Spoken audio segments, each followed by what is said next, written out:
میں سیاسی پارٹیاں بنتی ہیں، کسی کے منشور میں یہ نہیں ہے کہ یہاں پہ غریب آدمی اور امیر آدمی کا فرق مٹایا جائے، کسی کے منشور میں نہیں ہے کہ مزدوروں اور کسانوں کو ان کے حقوق دیے جائیں، کسی کے منشور میں نہیں ہے کہ جو لوگ اس ملک میں محروم ہیں، مجبور ہیں، ان کی محرومی اور مجبوری کا سد باب کیا جائے، کسی کے منشور میں یہ نہیں ہے۔ اس کا مطلب پتہ کیا ہے؟ یہ سمجھتے ہیں کہ برابری قائم کرنا ٹھیک بات ہی نہیں ہے۔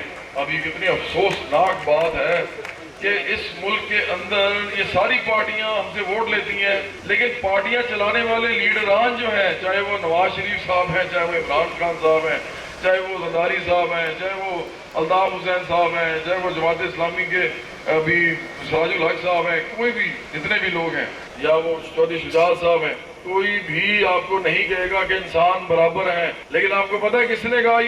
یہ کہا تھا رسول اللہ صلی اللہ علیہ وسلم نے کہ آج سے تمام انسان برابر ہیں۔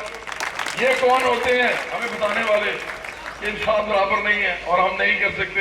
اور جناب ہم تو اتنا ہی کر سکتے ہیں لوگوں کے لیے جتنا ہم نے کر دیا۔ جناب بجٹ بنائیں گے اتنا کہ ہم لوگوں کو دے سکیں گے، بجٹ ایسا کیوں نہیں بناتے؟ ایسا بجٹ کیوں نہیں بناتے جس کے بنانے کے بعد اس ملک میں تمام لوگوں کے پاس ہر چیز ہو؟ یہ بنانے نہیں چاہتے، ان کا مطمع نظر ہی نہیں ہے کہ برابری قائم ہو۔